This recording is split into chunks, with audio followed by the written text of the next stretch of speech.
From Orlando, Florida, it's the American on ESPN Plus. On this Friday evening, it's the number 20 ranked UCF Knights coming in at 39-11 on the year, hosting the Tulsa Golden Hurricane, the longtime rivals, coming in at 15-26-1. It is senior weekend for UCF, but it's a lot they're playing for. As we're down to the last 2 weeks of the regular season, UCF still on top of the American at 11-1, a game ahead of Wichita State. Those two teams will play next weekend in Wichita. The Shockers are at East Carolina this weekend. Then you got Houston and South Florida right there in the middle. They're playing each other in Tampa this weekend. A huge series there in the American. Eric Lopez here alongside 2009 SEC Tournament MVP and former catcher Christina Wyatt. And Christina, a lot to play for the Knights. We mentioned the conference race, but also possibly hosting. As you look at UCF's resume, they're right in the mix to host.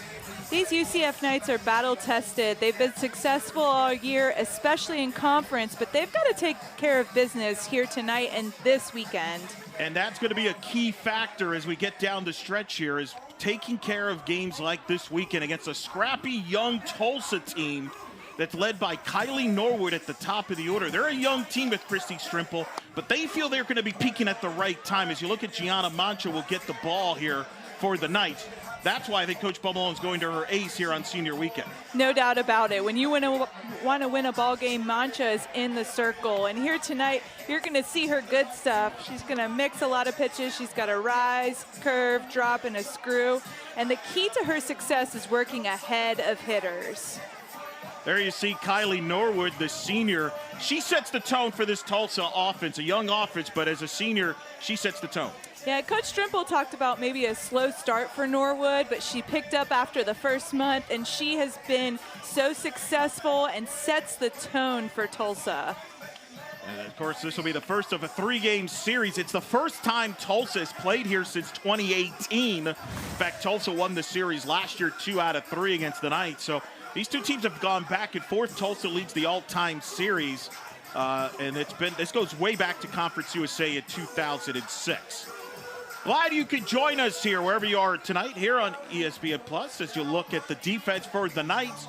Bejarano, Rowe, and Shotpocker in the outfield. Searcy, Macario, Molina, and Doherty, and Jada Cody catching Mancha. So much focus on her offense, but her catching has been a big part of Mancha's success. Yeah, and Cody is the life of this team when it comes to what she does behind the plate, but also at the plate. First pitch is low, ball 1-0 the count. Chris Tanika is behind home plate with Kenneth Rice and Jared Arrington as your umpires for this game. As Norwood hitting .304 on the year to set the tone here for Tulsa. A 1-0 from Mancha is a strike. So we mentioned at the top, it's senior weekend. Conference title implications, hosting possibilities. As players, how do you block? Is it easy to block all that out and just focus on this game? Well, a team like UCF is taught day in and day out that you have to take care of business every single day, every single game. It doesn't matter your opponent. It doesn't matter if there are festivities for the weekend. You know, that's what you work on every day. So UCF, they're prepared for this. They know they have to take care of business. They are a battle-tested team from a scheduled standpoint as the 2-1 is hit to first, right to Doherty, who will touch the bag at first to retire Norwood for the first out of the game as Mancha gets the ground out of Norwood. That's going to be a key in this series is Norwood and can the Knights contain her. She's had success against UCF in the past, as well as Haley Morgan, the sophomore, hitting .323 with 4 homers and 17 RBIs, will step in. Has great speed for this Tulsa offense that's kind of been coming on. They're coming off one of their best games of the year. They beat South Florida 8-0. We talked to Coach Strimple. They played a very difficult schedule themselves and got off to a slow start with a young team.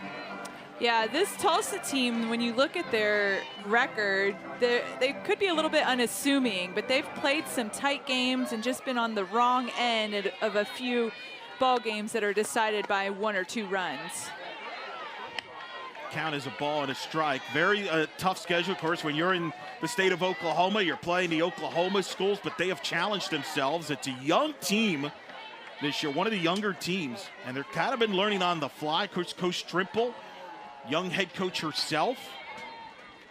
Of course, a Tulsa alum, great as that pitch is fouled back. But this is a program that is used to having success, used to being in the postseason, and they've always been a program that peaks late in the season. And I got a sense when we talked to Coach Strimple this week, I think got a sense that she feels that this team is starting to peak at the right time here. Which is exactly what you want out of a team. If they're going to have a peak through the season, you want it to be towards the end. So great timing for Tulsa to kind of get the pieces put together here towards the end of the season. 2-2 now, the count to Haley Morgan here in the top of the first. And Coach Strimple talked about that she would much rather have a tough schedule and have a record like she has now than pad it with some easy wins and be closer to 500 or over 500. 2-2 pitch, swing and a miss, and a strikeout for Mancha as she gets Morgan for the second out here in the first inning. Mancha putting together a great sequence there. There you see that drop ball in the inside part of the plate. Morgan just couldn't keep up with it. So that'll bring up Imani Edwards, the sophomore, hitting .268, 2 homers, 12 RBI. She was an all-rookie freshman performer in the American last year. Was one of the top offensive players for Tulsa last year. As that first pitch is up high for a ball, 1-0 the count.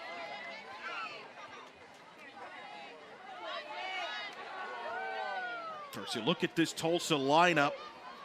Edwards just a sophomore.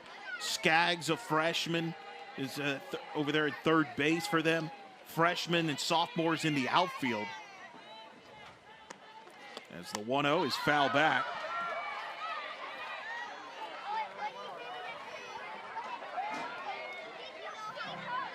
As you see, certainly Coach Strimple, of course, has been a Tulsa, who's on the staff for a long time. When John Barfield, a great head coach at Tulsa, who's now an assistant coach at Oklahoma State. Barfield left Tulsa after 2019, ironically after a Stillwater Regional Final appearance. As the 1-1, he joined Kenny Gajewski's staff, and Coach Strimple was promoted. And she talked about how she's learned a lot from John and has implemented some of the things she learned from him into her style.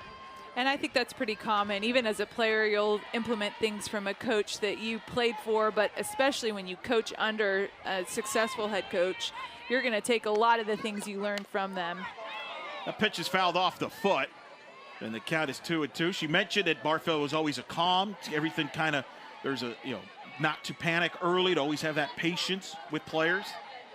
Yeah, really hit on that patience piece quite a bit in the moment, but also throughout the season, being patient with the team coming together. And like you touched on, patience to let those pieces come together to peak at the end of the season. That pitch is fouled off. Tulsa and UCF have similar common traits. Tulsa, as I mentioned, has had great programs. They've won the conference championships. In fact, most recently, 2017 and 2018, they won the American Conference Championship with Emily Watson and company. But they're in the state of Oklahoma, which means they're dealing with Oklahoma and Oklahoma State a lot of years, and a lot of times they've been sent out to Norman and Stillwater, kind of what UCF has had to deal with in the past, where great UCF teams have been sent to Gainesville a lot in Florida, or Tallahassee against Florida State. And certainly both feel they can make that next step. UCF has done that this year. They're in the mix now nationally. Top 16. Tulsa kind of in a rebuild this year, but that's their goal long-term at Tulsa. They have great history in softball, and they've been to the regional final, knocking on that door to a super. Well, and I think in those situations, no one's really happy about that, right? Florida doesn't want UCF in their regional. Oklahoma and Oklahoma State don't want Tulsa in their regional when they're that successful. They want to kind of see them go to another regional where they might have a better chance to win it. 2-2 the count to Edwards as Mancha delivers. That's fouled off. A battle here by Edwards. Really doing a good job fighting off good pitches by Mancha all over the plate, getting her bat on it, and a lot of times fouling it back off into her ankle or her foot. Trying to make her work the count. I know that's something Mancha's been working on, is kind of keeping her pitch count down. Her and Coach Ball Malone have been working together on that in the first inning. Trying to keep those pitch count down. As the 2-2 from Mancha. Inside, and Edwards has worked the count full. as that pitch count gets higher, you know, you look at how much an arm can really take, and Munch is definitely the pitcher that UCF wants to see in the circle for the important times, the important games. So making sure that she's taking care of her body and how many pitches she's throwing is an important piece to her success.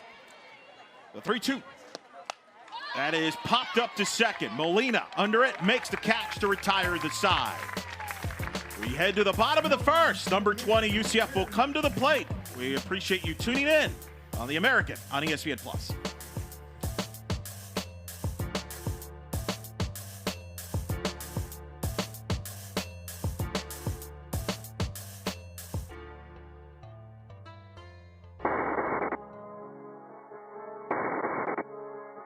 Shotbacher gets the butt down, and there it is! Denali Shotbacher becomes the 10th UCF softball player in program history to reach 200 hits in a career. And Cody drills one to deep left. Forget about it! See ya! By Dana Cody, who becomes the second ninth all-time to reach 50 RBIs. Has worked through 6 innings without allowing a hit. Pitcher Gianna Mancha, her second career no-hitter. There you see the Knights lineup here in the bottom of the first. Denali Shotbacher, the senior, will lead it off, followed by Kennedy Searcy. And, of course, Jada Cody. Christina, we've talked about what she does behind the plate, but what a year offensively. 60 RBIs, second in the country in RBIs, and chasing the school record held by Stephanie Best for most RBIs in a year. She's such an outstanding hitter, and you know what? She's really fun to watch, too. She's very dynamic, and really, her in that 3 spot is the perfect spot to find that success for UCF. They'll be facing Tulsa here in Samantha Pokop, the senior, the veteran, the leader, the ace of the staff. Comes in at 10 and 12. His first pitch to Shotbacher is a ball. 1-0 the count to Shotbacher. As you see Pokop here, what she brings to the table. Yeah, Pokop throws a lot of rise balls. She throws her low rise to locate it, and she's actually been working on a cutter so far this year instead of her curveball, as that can come in a little bit faster than some of her other pitches. You'll see a lot of her stuff in the low 60s, high 50s in that range. A ball and a strike to count to Shotbacher here in the bottom of the first. It's away, and it's a strike, and it's 1-2 to Shotbacher. The senior playing her possibly last weekend at home. Senior weekend, lots of family members in attendance. How do you block that out as a player? You have a lot of family members coming in. That's a high 2-2 to count.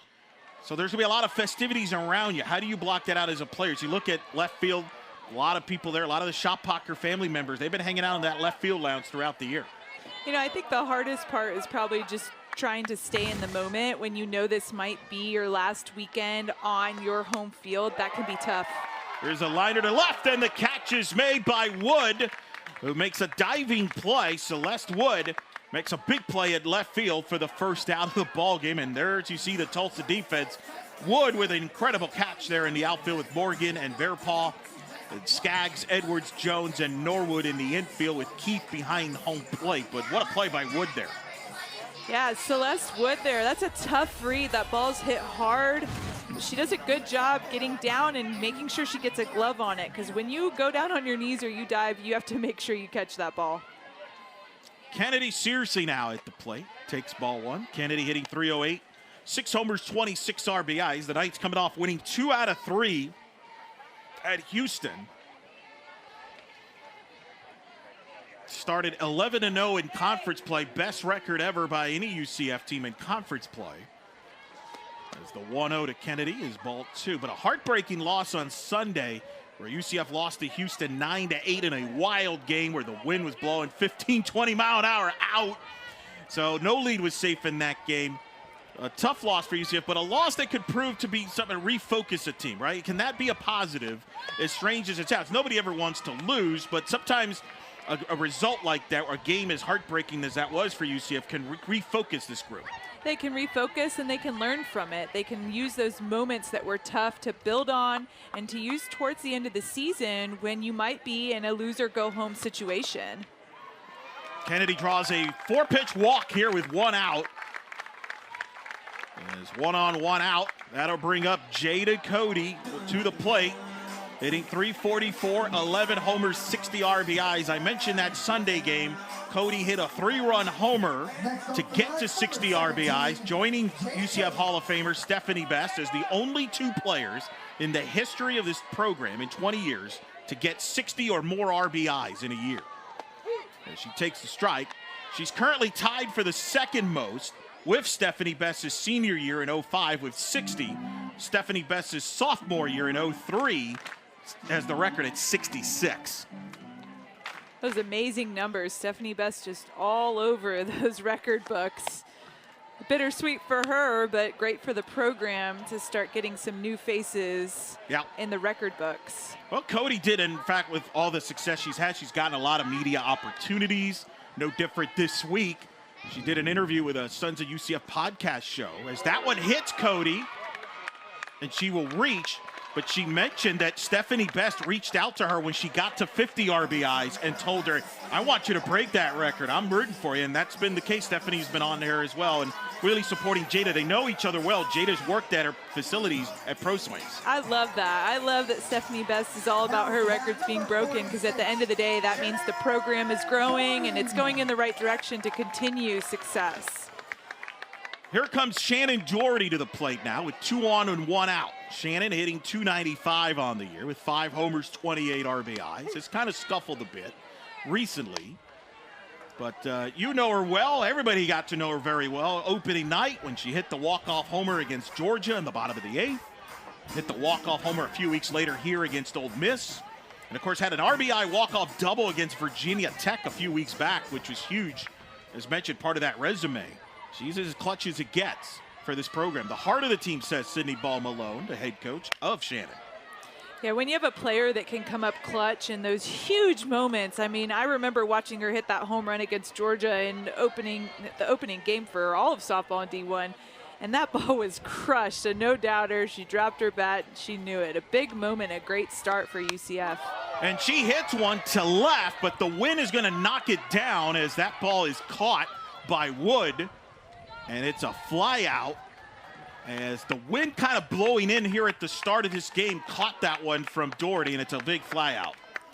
Yeah, off the bat, that ball really seemed like it had a lot more distance. That wind just totally chopped it down in the moment. We feel it here in the press box. There's a lot of wind here tonight in all directions. The windy plex, as your old teammate Francesca Nick calls it.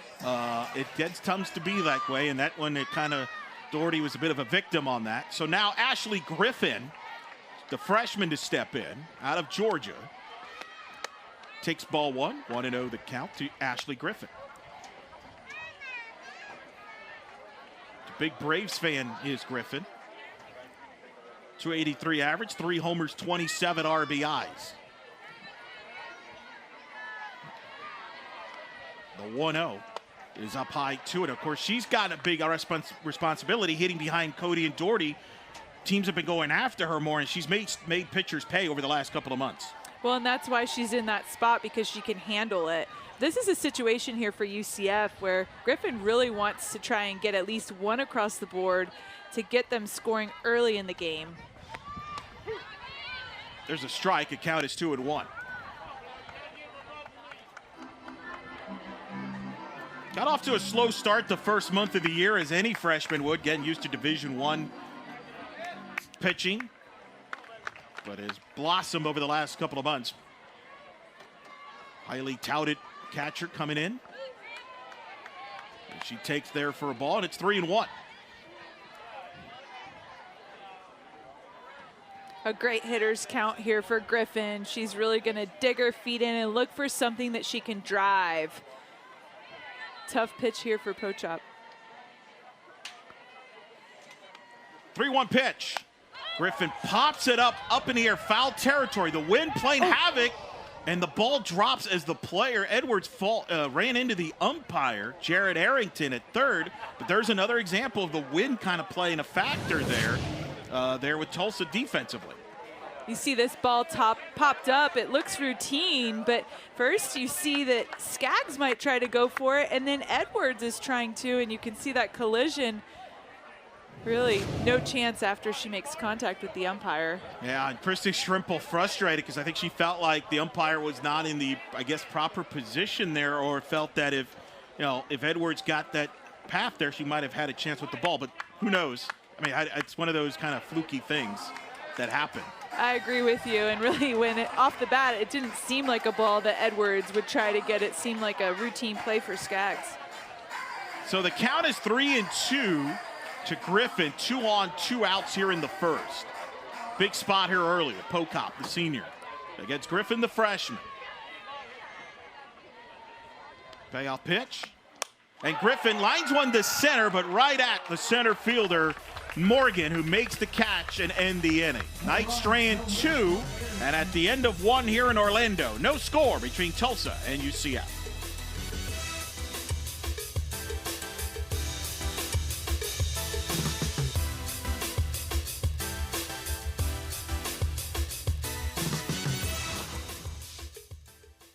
I'm Morgan Huber here with your American Studio update announcing the Baseball Weekly Awards. In Week 10, the Player of the Week went to UCF third baseman Michael Brooks. The redshirt freshman helped propel the Knights into a tie for first place in the conference with a sweep at Wichita State. Brooks hit .556 with 5 runs, 1 triple, 2 home runs, and 6 RBIs. The Americans Pitcher of the Week during Week 10 went to East Carolina's Carter Spivey. The junior made 2 relief appearances in a 2-0 week for the Pirates, striking out 8 and allowing no earned runs. Spivey earned the save against UNCW+. He also had an extended stint out of the bullpen with 7 1/3 innings in a win at Tulane. Take a look here at the Americans Week 10 honor roll, featuring some big-time performances from players from Houston, Memphis, South Florida, and Tulane.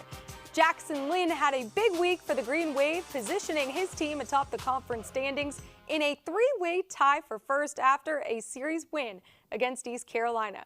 Lynn had 2 home runs and 5 RBIs and also batted .400. For more on this week's honorees and for all the news and information on American baseball, visit theamerican.org.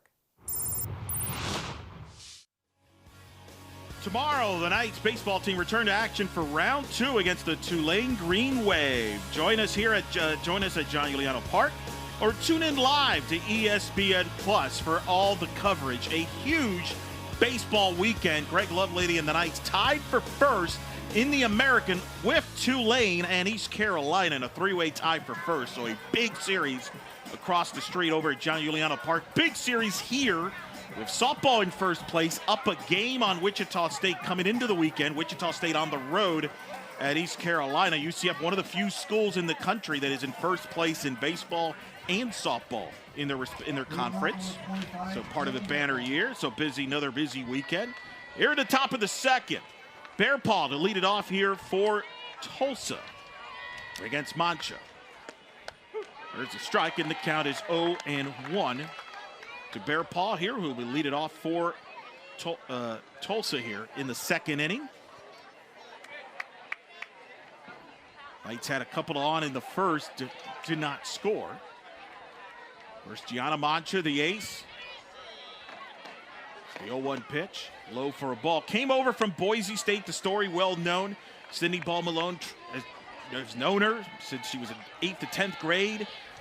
Went to Boise State when Coach Ball Malone was the head coach. They won a Mountain West championship together in 2018. She helped Boise get to a regional final in Gainesville against Florida in 2019, then came over to UCF to reunite with Coach Bear, Coach Ball as they call her, Coach Ball Malone, and it helped UCF get back to the NCAA tournament last year, 2021. So a good bond with her and Coach Ball Malone. I like what you did there with the reunite. Like that? Yeah, that's I'm glad. You know, I would say that, and Francesca would never give me any credit for it. So you're right now. You're off to a good start. Thank you so much. Maybe she caught it, just didn't mention it. But Coach Ball Malone this year is handling the pitching staff together. You know, the last couple of years she kind of handled the offense and a little bit of the pitching, but Gianna was one that was like, hey, I want you back in the bullpen. And that's where Coach belonged. And she brought in Whitney Jones to run the UCF offense, who was obviously a former Washington Husky. And when you can find someone in your coaching staff that you trust to totally take over, it just gives you so much more that you can do in the area that you want to focus more. 2-2 the count. Here to Bear Paw. The young freshman here in the top of the second inning. Crowd settling in here. Looks like another close to capacity crowd. It's been a big story this year. UCF 18th in the country in attendance. And it'll only get more packed probably, especially in the outfield on the weekend, Saturday, Sunday. But people always kind of come in late. But it's been a big part of the growth here, the Central Florida community. You used to spend some time here, very passionate about softball. And they have supported this UCF program in the sport of softball. And as they should, this program has grown so much, and it's really fun to watch them. There's a liner to short, but Macario is there for the first out as Bear Paw is retired for the first out of the inning. That'll bring up Abby Jones to the young plate, but a nice start there by Mancha. She kind of handcuffed Bear Paw there. Yeah, that ball in on her hands, not a whole lot that Bear Paw can do unless she gets there early to get her barrel on it, but she was late and got jammed. So one out. Here for Jones, who steps in. How big is it? Do players notice when there's a crowd there, bigger crowds, and the atmosphere? How big of a factor is that from a player's perspective? You most definitely notice it. I would say that most of the time, especially at home, it helps you and it feeds into the excitement of the game and that you have that support. I think when you're a visiting team, it can definitely get kind of nerve-wracking for you, especially when there's a loud crowd, not just a full crowd. But it's part of being a battle-tested team to be able to play in a loud situation or stadium and in scenarios where maybe your fans aren't cheering as loud. It can definitely be a factor. 1-1 is missed low. 2-1 the count to Jones, who's hitting .322 on the year. Part of this young Tulsa team. Eric, I'll tell you, one of the toughest places I ever played was my sophomore year, our first ever super regional for the Gators, and we went to Texas A&M, and that was tough. Here's a grounder to second. Molina is there, will throw to first in time to retire Jones on the ground out. 4-3 there, 2 up, 2 down here in the second inning. You know, it's funny that I have heard different versions of that super region on this booth this year. I bet you have. Between Francesca, obviously your teammate on that Florida team in 07, and of course Jamie Low-Price, yeah, who was on the A&M team. I'm shocked you're all friends. Yeah, well, not in those moments. That was back. Celeste Wood will come to the plate. And Wood hits a high pop-up to right. Shot Pocker.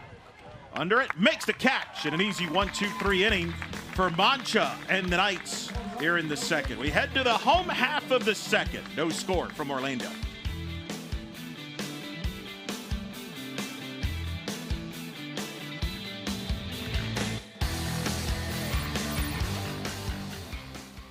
I'm Morgan Huber here with your American Studio update announcing the Softball Weekly Awards. In Week 11, Wichita State's Addison Barnard was named the Player of the Week. The sophomore batted .667 with, get this, 6 home runs and 15 RBIs, leading her team to a 4-0 week. As of Monday, the outfielder is the nation's leader in home runs and RBIs with 26 and 67 respectively. The Pitcher of the Week in Week 11 was awarded to Wichita State's Aaron McDonald. The senior posted a 2-0 record and an .062 ERA over 3 appearances in the circle. She had her first career no-hitter in the finale of the Memphis series, walking 2 and striking out 6. Take a look at the Americans' Week 11 honor roll, featuring some big-time performances from players from UCF, Houston, South Florida, and Tulsa. The Cougs were the first conference team to take down the Knights, and Aspen Howie was a huge reason for that victory, setting the tone with a first-inning home run. She had 3 RBIs and 5 runs over 4 games for Houston. For more on this week's honorees and for all the news and information on American softball, visit theamerican.org. Welcome back here from Orlando. Bottom of the second, UCF coming to the plate, no score. Maddie Bejarano will lead it off for the Knights. It'll be the 6, 7, 8 hitters, followed by Janisha Rowe and Justine Molina against Pocop. First pitch to Maddie is low for a ball, 1-0 the count. May have seen over the commercial the awards this week for softball, and Wichita State on fire with Addie Barnard, who now leads the country in homers and RBIs. Taken over for Cody in the lead in the nation. The 1-0 is outside 2. And, of course, UCF and Wichita State will close out the regular season next weekend in Wichita. The American Conference Championship, more than likely, regular season title will be at stake. The Shockers, the defending champions. Of course, these two teams know each other so well. UCF and Wichita is the 2-0 to Bejarano's 3-0. How, as a player, Christina, do you avoid looking ahead? Because that is easy as a player for both UCF and Wichita State. Wichita State is in Greenville, UCF hosting Tulsa. It's a huge series. Everybody knows it's coming. How do you kind of avoid looking ahead as an athlete, as a 3-0 here to Bejarano is a strike?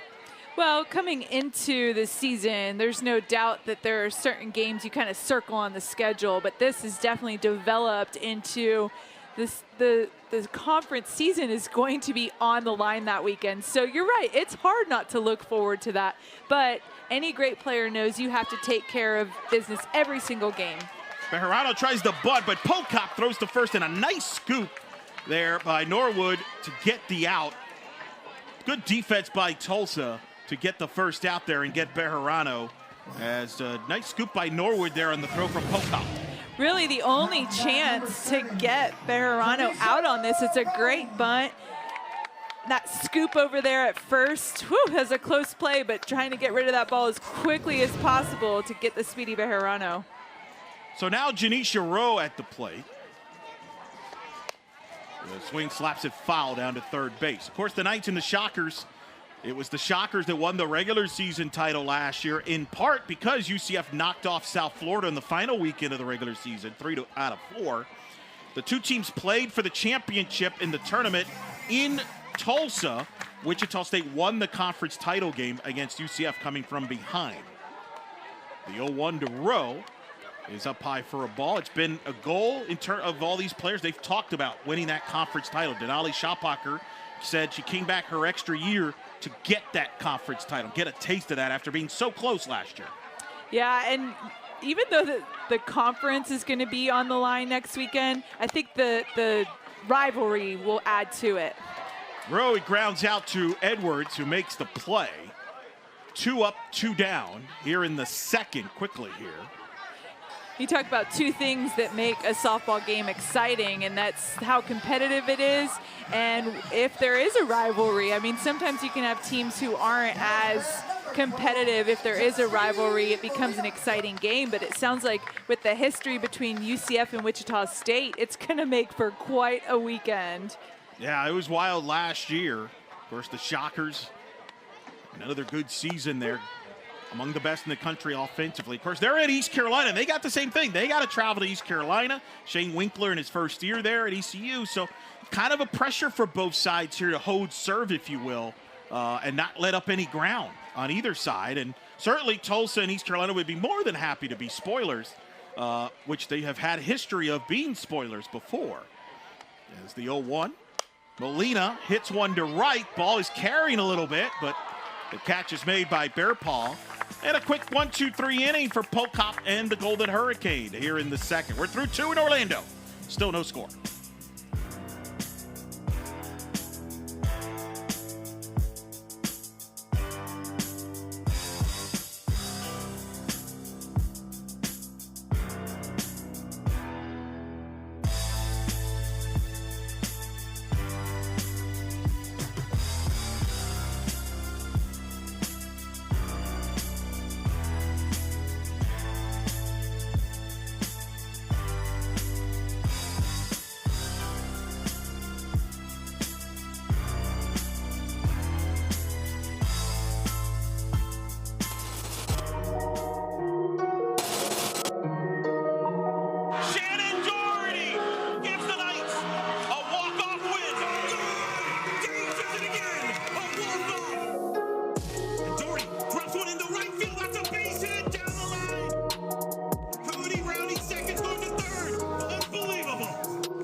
you see Shannon Doherty. Some of the memorable moments from this year here for UCF Softball. Their memorable walk-offs here at the Plex. As we get to the top of the third here in Orlando, no score. Number 20 UCF in Tulsa. Eric Lopez alongside former catcher great SEC Tournament MVP Christina Wyatt.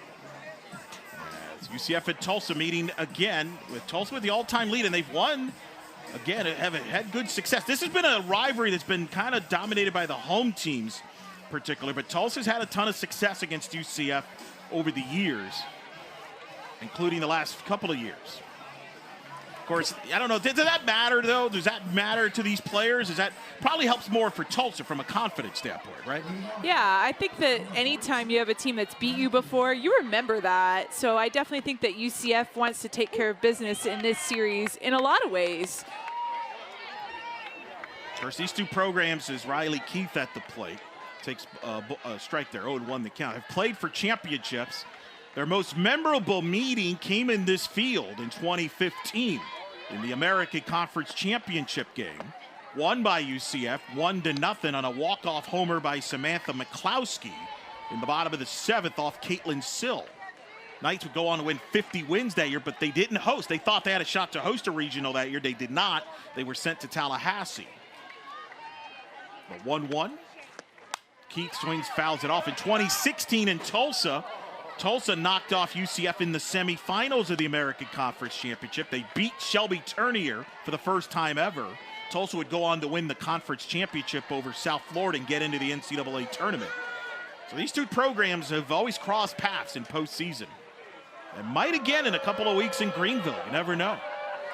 As the 1-2 is up high. Of course, these programs go back to 2006 when they were both in Conference USA. UCF joined the American in fall of 2013. Played their first season of softball in the American in 2014. Tulsa joined them a year later. 2-2 the count to Keith as Mancha delivers. Keith hits it off the end of the bat, pops it up. Rowe, the center fielder, makes the catch for the first out here in the third. When you talk about that history between two programs, I think really for the teams right now, they remember what have you done for me lately. Yeah. You know, they remember last season and the season before, of course, depending on how young or old the team is. But I think that sometimes those, when you look back at 2015, does this team really know what happened in 2015? Maybe a handful, but I'm not sure that that rings as true or as strong for this current team. Especially with the turnover in the rosters. Obviously, they didn't play in 2020 as the season was cut short due to COVID. And so a lot of factors play into that. But so you're right, the most recent meeting is what they remember last year when Tulsa won a wild series in Tulsa 2 out of 3 against UCF. The 1-0. And not just the roster turnover, but the coaching change too. You know, I'm sure that there's some history that Coach has with other teams that aren't related to UCF. So it's all about your own history, I guess. Right, this is the first time, the second time I should say, that Coach Strimple and Coach Ball Malone have faced off. They faced last year. But prior to that, the whole history was Renee Lourdes Gillespie against John Barfelt.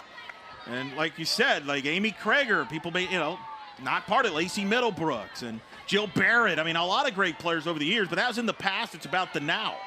You know who probably feels this rivalry more than anyone is Coach Strimple. Yep. Being a lifer at Tulsa, she probably knows all these moments. There's a rip into right field for a hit for Skaggs, who will go into second. The throw from Schoppacher is wide. It's a one-out double for Skaggs, and the first hit of the ball game belongs to Tulsa. It's a double for Skaggs here in the third. Skaggs doing a great job. Here you get another look at it. Just gets that ball that's on the inside part of the plate and pulls it to the corner of right field. Schoppacher actually makes this almost a play at second. A great job getting the ball off the wall and making a throw. If it's on line, it might be a close play there at second. That'll bring up Michaela Jackson now, the DP in the 9 spot, to hit with a runner at second and 1 out. Mancha delivers. Low for a ball, 1-0. Big double for Skaggs, who Of course, her grandfather played for the Pittsburgh Pirates in Major League Baseball, and favorite player Anthony Rizzo. Big hit there, and now gives an opportunity here to Jackson to hit here with runner at second, one out. First threat of the game for Tulsa. The 1-0. The strike, it's 1-1.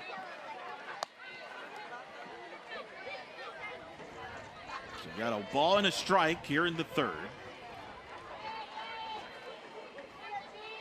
Probably the hardest hit ball so far tonight by Skaggs, and really just great placement. The 1-1 pitch. That is inside. It's 2-1, the count now. And remember, you got the top of the order with Norwood and Morgan coming up here for Tulsa. So a big opportunity here for Tulsa to get off to a lead here in the third. Tulsa wanting to get to the top of the order, not just because of the way you stack a lineup, but also the second time through seeing Mancha. That makes a big difference for a hitter. The 2-1. There's a strike. It's even at 2-2. You gain some confidence. You're able to see the pitches that she's throwing. There's a lot that goes into being familiar with the pitcher and at least having one at bat under your belt.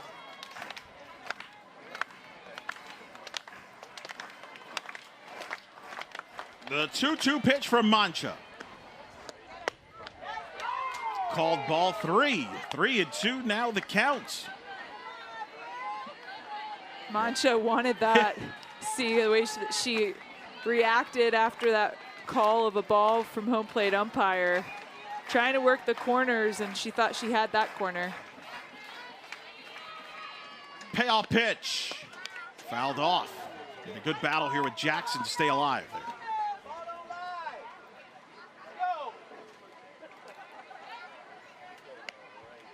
Do have the open base at first, but again, you got the top of the order coming up. Yeah, Mancha wants to get this out here with Jackson. She wants to have 2 outs when she gets back to the top of the order. Yes, it does create maybe a force opportunity if that base is now occupied. But with 1 out back to the top of the order, she wants to go right at Jackson and win this pitch right now. The 3-2, she loses her as the pitch is low and outside. It's a walk to Jackson. Good at bat for Jackson.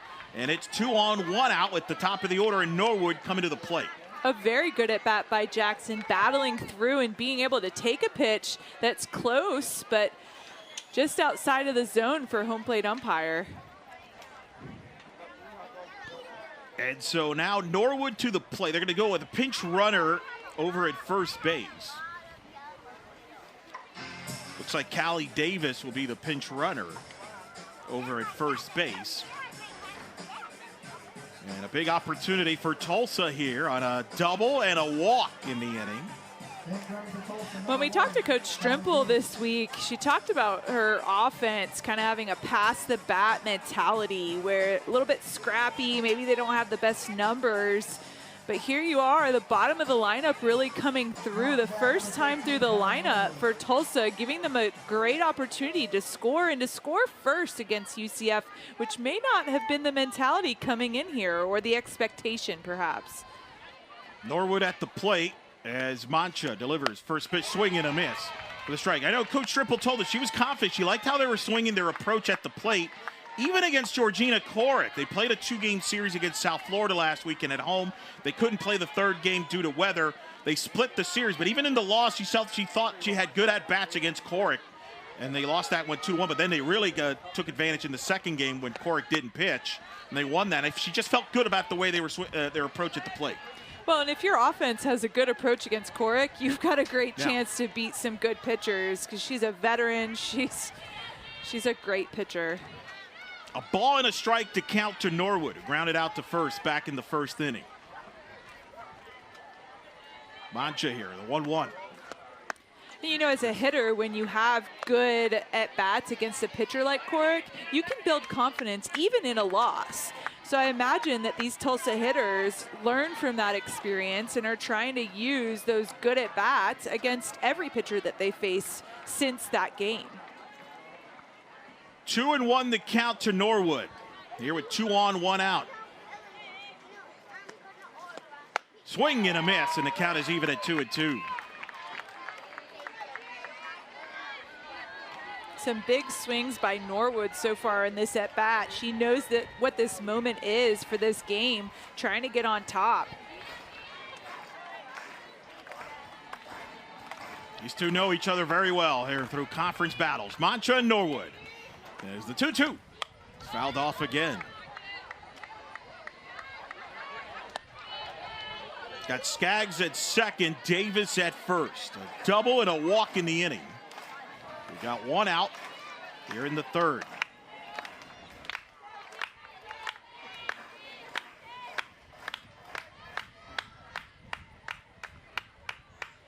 Mancha looks at the sign and delivers on a 2-2. Checks there and slap foul. Norwood just trying to stay alive there on that pitch. Not really sure if that pitch is a strike or not, but doesn't want to leave it up to home plate umpire on whether it's called a strike, maybe outside of what she thinks the strike zone is today.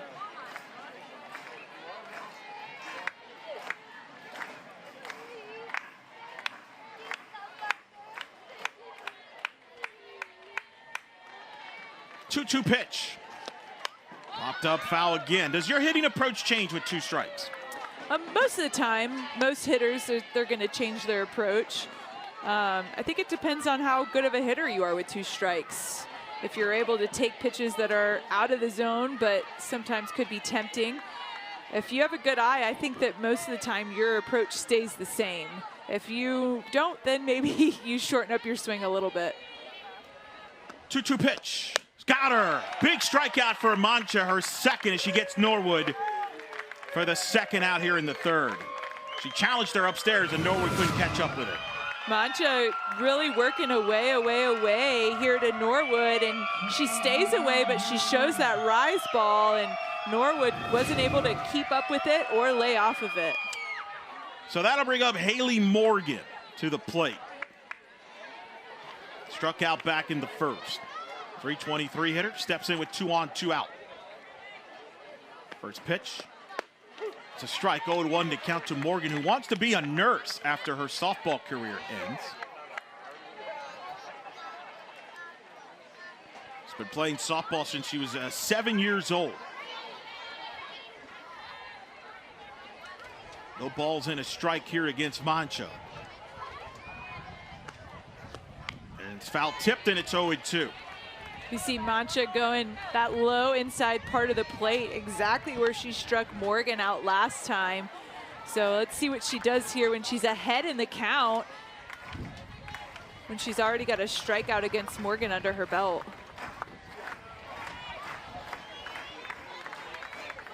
First and second, 2 outs. Mancha ahead 0-2 on Morgan. And the 0-2 is outside. It gets past Cody. And that's going to get both Tulsa runners into scoring position now, second and third. So a big play there with now first and second and third and 2 outs. A little bit of maybe a miscommunication there, perhaps. Who knows? But a big there situation here. And that's a play I think Jada Cody wants back. That ball, she was set up outside to get Morgan to chase and just didn't keep her eye on it all the way as she was reaching across her body, as it was a little bit further off the plate than where she was set up. They go inside. This time it's called a ball. It's 2-2. A great spot for Mancha here in this setup. In, went way out, back in. Now she's got Morgan really looking both sides of the plate, which as a hitter, that's tough. So now the question is, does she stay in or does she go back outside? We'll see what she does here on 2-2. She goes back inside. Morgan fouls it off. A lot of these at-bats so far today for Tulsa against Mancha, they've really been tough at-bats. And here you see Morgan really learning from her first at-bat, battling now through with 2 strikes, trying to make something happen now with these runners in scoring position.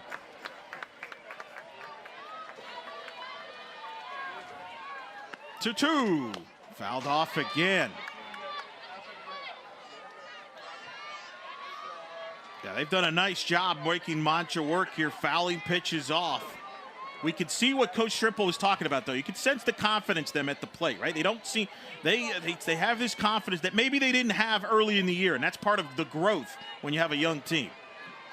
Yeah, Coach Trimple also talked about how, maybe being inside right as the season was starting maybe hurt them a little bit. That's popped up foul territory. Doherty makes the catch near the Tulsa dugout to end the inning and gets Mancha out of the jam. No runs a hit, 2 left on.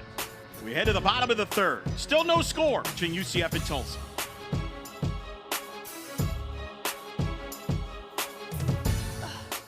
Shoulders are feeling it today. I guess this would be the appropriate time to introduce myself. So I am Maddie Bejarano. I'm mic'd up today, doing some arm stretches. Sophomore outfielder from Arizona. Bench press got my arms going. I went up in bench press 45s. Look it. Check it. Nini, you're not looking. Oh my God. Strong gal. Very big. This is me and Johnny Chavreau. This is my All-American catcher. I'm an All-American pitcher. You guys just didn't know that. We do this every single time we throw. Hopefully she goes back soon. My arm's getting tired.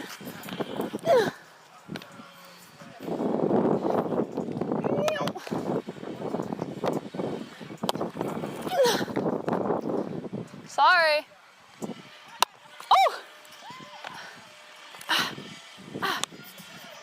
This is Kama Woodall. She didn't believe me that I was mic'd up today. Here's the mic. Hi, I'm Kama Woodall. My favorite person is Maddie Bejarano. She's also my favorite pitcher. I am Shannon Doherty. Hi, Shannon Doherty. This is what it sounds like to hit a walk-off. Get your ear away from it.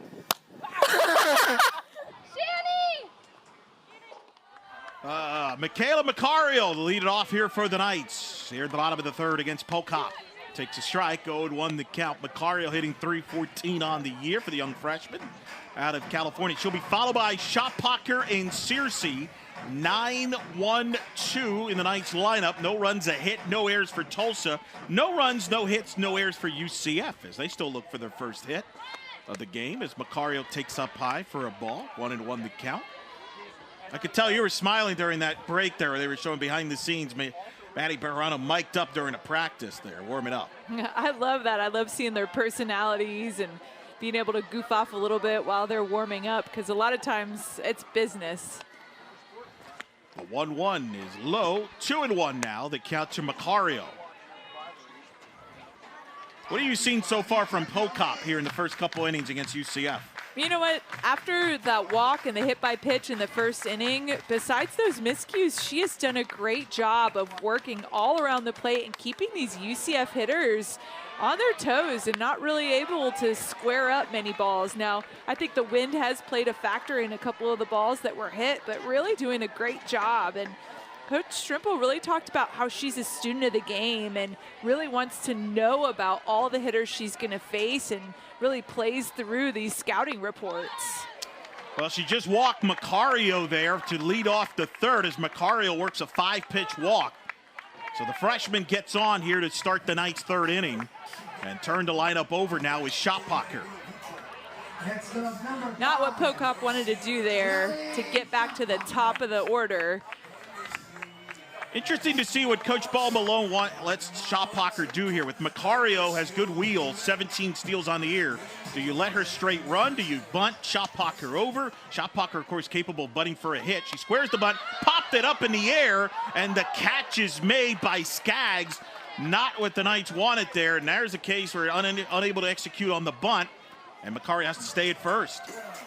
Yeah, good base running by Macari because that's a tough play sometimes when you're trying to get a great break, but this ball just popped right up. A good play by Skaggs coming in.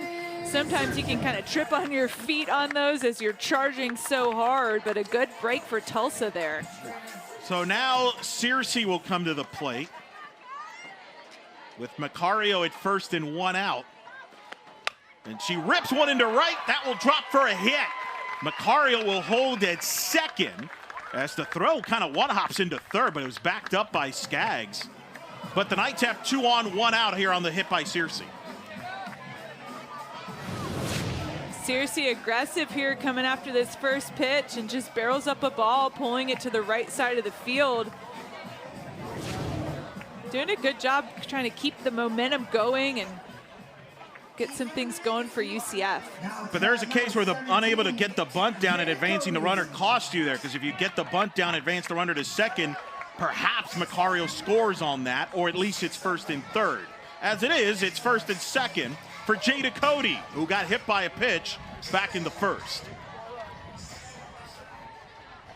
And the first pitch is high, ball one. And you pick up on the small things, Eric. I love it because that's such a big deal in this game. People might overlook it and not see, okay, what would a executed bunt do in that situation? And with good wheels at second and Macario, I really think that would have been a scoring opportunity for the Knights. The 1-0 to Cody. Cody swings, hits it foul down to third base. It's 1-1. Yeah, that's the small things, right? Small ball's still a big part of softball. That's, Case trying to manufacture runs. It's going to be a big part, especially as we get to May and postseason. You know as well as anybody, having been a part of a Women's College World Series appearance. You played in the National Championship Series in 2009. It's kind of executing the small things, right? In a lot of games. It's not always what makes the difference, but you've got to take care of business in a lot of different ways. Cody hits a base hit into left field. Coming in to score is Macario, and the Knights take a 1-0 lead on an RBI hit by Jada Cody. Her 61st RBI of the year moves her into second place all-time in the year. Jada Cody executing here, being able to lift that ball over Skaggs. Good base running, good reads, and gets the UCF Knights on the board. So Cody now has moved into second place by herself. She's now 5 RBIs away from the school record held by Stephanie Best, who had 66 in 2003. That is the only year that has had more RBIs than Jada Cody. And remember, they played more games back then. Cody's reached 60 RBIs faster than Steph did. It's second and third, 1 out. More importantly right now, it's a 1-0 lead for the Knights with Doherty at the plate. And it takes the ball 1-0 to count. You've seen Cody from afar. As advertised, you've seen her here, but that's why she's been a big part of this offense. Really an all-American caliber player. Absolutely, and really not just her numbers being so good, but coming through when your team needs you. That, I think, is one of the intangibles that people don't always talk about. The numbers are important, but are those clutch hits happening too? Doherty hits one up the middle. That will get a run in as Searcy will score on the ground out. But the Knights extend the lead to 2-0. And there's, again, a good at-bat by Doherty. It may not show up on the box score, but hit the ball to the right side to get the run in. And really a great job by Abby Jones being able to keep that ball in the infield to keep Cody at third. But Doherty doing a great job getting another run across the board and understanding what hitting the ball to the right side of the field can do and manufacturing a run. Ashley Griffin to the plate with Cody now at third, and as it's ball 1 to Griffin. Isn't that what separates the good teams and the great teams, especially this kind of year, winning conference championships and making deep runs in postseason, is things like that, able to execute that, plays like that. Again, it doesn't show up on the box score. It looks like a ground out, but it gets a run in. Absolutely, and when you talk to a coach after a tight game, or even when you get the mid-game interviews, you say, Coach, what's the difference? Almost all the time they're going to say the timely hits. And so the timely hits, and when you connect that with execution, hitting the ball to the opposite side of the field when you need to, putting bunts down, which UCF didn't do, but you know what? The rest of the lineup picked up Schopacker and being able to manufacture runs even when she didn't execute the bunt. It helps when you have a Jada Cody get right there, right out to pick you up there. But again, manufacturing runs, finding a ways, being efficient offensively. That's something that assistant coach Whitney Jones has talked about when taking over the offense, is being offensively efficient. It's a key philosophy there of taking care of opportunities like with runners in scoring position. Get him in, get the runners in. 3-1 to count, by the way, to Griffin, who hits it right to third. Jones missed the tag, will throw the first in time to get Griffin. Nice play by Skaggs at third to get the out and end the inning. But the Knights get 2 runs, highlighted by the RBI hit by Jada Cody. RBI number 61 for Cody. It's 2-0 UCF through 3.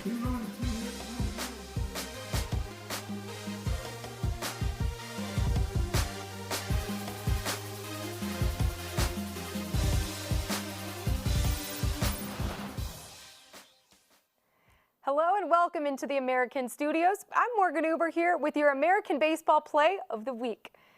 These Carolina Pirates taking on Tulane. Top of the 7th, Alec Makarevich looking to add to the Pirates' lead and drills this one to right field. But Ethan Groff is there crashing into the wall. Thank goodness for those pads for the out. Makarevich can't believe it. He thought he had the double there. But Groff won, the wall 0. It's a tough collision. But Groff trying to fire his team up, down by 6. He pops right back up and shakes it off. And he gets the out, plus our #1 play of the week. For more highlights like this one, news and information, be sure to follow American Baseball on Twitter at American_BSB. Let's get you right back out to the diamond.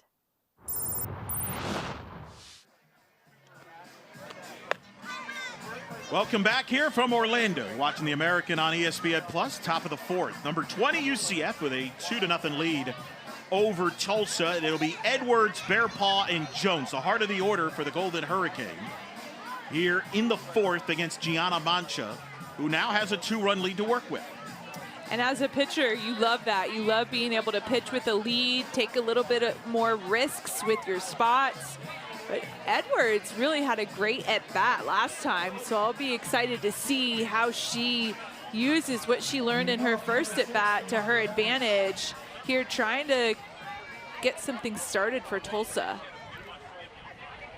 Edwards was an all-freshman performer last year in the American. His first pitch, strike, 0-1 to count to Edwards. Here in the top of the 4th, we're an hour in case you're just joining us. Eric Lopez alongside 2009 SEC Tournament MVP and former catcher great Christina Wyatt. Joining us here on the telecast all weekend for the Knights and the Golden Hurricane. As the 0-1 is outside ball 1. 1-1 the count. Of course, you were teammates with Francesca Enea, part of those Florida teams, 08, 09 in particular, making the World Series appearances. Yeah, not just teammates, roommates, best friends. You were roommates? I didn't know that. Oh. I was in her wedding. I mean, we go way back. The 1-1, Edwards hits one to left. The wind picking up, but Bejarano is there to make the catch as Edwards is retired for the first out of the inning. Nice play there by Bejarano as Edwards is retired for the first out. That'll bring up Bearpaw to the plate, who lined out to short back in the 2nd inning. I didn't know you two were roommates. Yeah. You know, she recommended you. Obviously, she's like, hey, she'd be good to fill in here. She's the best. I could tell you've talked to her because you've got the sunglasses on to avoid the sun. That was something that she learned this year at this hour with the shade. You know, that she did talk to me a lot about UCF softball, but that was one thing she left out. I just lucked out. There's the sunglasses. Hey. Fran didn't have that until later on in the series. I still go without the sunglasses, but that's why I'm in this side, see, because I got it blocked off. Nice. You know where to sit then. That's the advantage of being here a while. 0-1 the count to Bearpaw.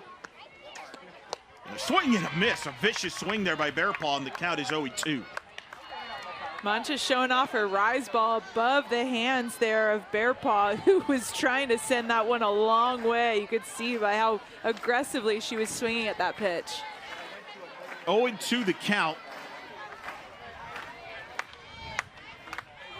As Mancha delivers. Outside, 1-2 the count. Now, I've also noticed you have highlighters, but not as many as Francesca. Francesca has like 3 or 4, and there's a lot of difference. You're a lot more low-key when it comes to that. I'll have to talk to her about her keys for her highlighters and what her colors mean. I'm just trying to see the patterns here, if there's similarities here. That's funny. A ball and 2 strikes to count. And it's low for a ball. 2-2 now to count. I'm sure all of the listeners miss Francesca, but hopefully I can fill part of her shoes. She's taking some family time. Rightfully so. I mean, you get it gets old talking, listen to my voice for next to me for a while there. So she needed a break. She's got a lot going on right now. Does a lot of great stuff, obviously, doing the Florida games as well as our games here this year. 2-2 is up high, and the count is full. 3-2. She's getting ready for that postseason, as all broadcasters do as well. So it's always that time. Do players feel it? I mean, we're in May here, coming up here next week. It's mayhem, as they like to say. Absolutely. I mean, there's just a different vibe, especially when school's over. Once you finish those exams and all you have to focus on and get to focus on is softball, a lot of things shift. 3-2 pitch and a walk here to Bear Paw. Good at bat for Bear Paw, who fought back and draws herself a walk here with 1 out here in the 4th. That'll bring up Jones to the plate. I think if you're Tulsa, though, you're feeling good about your at-bats, right? I don't think you're feeling fine so far as your approach against Mancha here. You're absolutely right. UCF really has been able, they worked out of that jam last inning, but really Tulsa's done a great job of just having quality at-bats and really learning from their at-bats here this second time through. Jones at the plate, grounded out to second back in the 2nd inning, takes ball 1. That's now as Mancha's over 70 pitches, and we're only in the 4th, so they've made her work. And you wonder how much that midweek against USF, you know, how they felt about, you know, being pretty successful there in those last 2 games. weekend. Last weekend, yeah. yes, sorry. So grounded to first, Doherty gets a foul. Yeah, they played last Friday, Saturday in Tulsa. Tulsa splitting with them. Yeah, weren't able to get that 3rd game in, but really that's a confidence booster to compete. You know, and when you look at the numbers, you look at the record here for Tulsa, 15, 26, and 1. When you look at that as a team, yes, you try not to underestimate or overestimate any team, but they're really putting together a great ball game so far here. A ball and no strikes to count to Jones. That's grounded to short. Macario flips to second for 1. Molina throws to first, not in time, but they get the force out at second. And a nice play there by Mancha to kind of avoid making contact with the ball. I don't know if you'll see it here. She avoids the ball here, Christina. Yeah, and this ball just kind of chopped up the middle, and knowing that her reaching for that ball will be a tougher play than letting Macario get to it. And the speed of Abby Jones breaks up that double play, but with normal speed, I think there may have been a chance to turn a double play. Celeste Wood at the plate, takes a strike. Of course, as a pitcher, your instincts is to get your hands up, right, for that ball. But that, you're right, if she comes up with that would have been a hard play just to get 1 out. By letting that go, you got Macario behind you, and that's knowing where your defense is, too, as a pitcher. And having confidence in them as well. Yeah. Because if you have a shortstop that doesn't always make the play, and you're a pitcher that can field the ball well, you're absolutely going to go up and grab that ball. So you can tell that Mancha's got that confidence in her defense to make the plays and kind of help her out a little bit. 0-2 the count.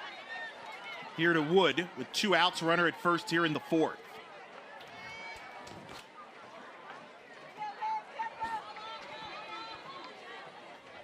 The 0-2 pitch. Got her. It's a strikeout. That's going to end the inning. That's going to end the inning there. That throw will not matter as Mancha gets the strikeout to end the inning, and they strand the runner. We are through 3.5. You know it's loud when they can't hear the up calling strike 3. We get to the bottom of the 4th. Knights up 2.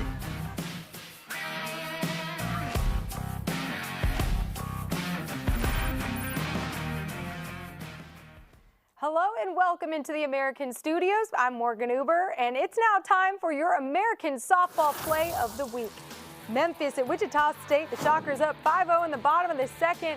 Addison Barnard drives this one to right center field, and it's off the wall. All gas, no brakes for Barnard, rounding 3rd. Why stop there? Slides home, and she's safe. Barnard, the nation's home run leader. She's used to going yard, but this one for an inside the park homer. Make that number 26 on the season for Wichita State's Addison Barnard. For more highlights, news, and information, be sure to follow American Softball on Twitter at American_SBall. Let's get you right back out to the diamond. See the crowd here on this Friday night. And here in Orlando, Florida, you're checking some softball. There's final home regular season series for the Knights. They hope it's not the last home series. They hope that perhaps they get to host a regional here for the first time, but we won't know that for a few weeks. In the meantime, UCF here with a 2-0 lead. At the bottom of the 4th here over Tulsa. It'll be Bejarano, Rowe, and Molina. So look at the crowd then I know among there, I don't know, we don't know if they're in the stands or in the outfield, but I know your family, your kids are here somewhere. Yeah, hopefully they're having a great time watching some good softball. The weather's perfect. The wind's a little bit much for us up here, but it's beautiful. Bejarano swings to the first pitch, grounds to second. Jones there, throw to first in time to retire Bejarano on one pitch here in the fourth. Here the second time through the lineup for the Knights. They've been more aggressive, trying to connect with pitches early in the count, and really that made them successful last inning. So I'd love to see here as we progress through now this towards the bottom of the lineup, second time through, if this is kind of the adjustment they're making and if they're going to continue to have success. Rowe at the plate takes a strike. It's 0-1 the count. She grounded out to short back in the second inning. Of course, we talk about UCF and their hosting possibilities. 15 in this week's RPI. Of course, they're in the mix to host among teams there in the mix. Texas, who UCF beat this year. Georgia, who you call some of their games up there. They're having a great season with Tony Baldwin. They're just outside the top 16 in the RPI. UCF beat them opening night. Kentucky, LSU, who you've seen in person. Those are some of the teams UCF's going up against as far as a possibility to host. As Rowe hits one a minute. What a play by Edwards. Edwards throws to first in time to get Rowe on the second out. What a play by Edwards, robbing Rowe of a hit. This ball was hit up the middle, and Edwards does so many things right to get this speedster at first. Great instincts, great quick release. A nice play by Edwards at short. That's why she was an all-rookie performer in the American last year. Part of this future of Tulsa softball is now Molina. Molina at the plate, squares the butt, gets it down. Pocock fields, throws to first. In time, side retired in order. A fast 1-2-3 inning for Pocock and the Golden Hurricane. Sends us to the fifth. UCF up 2.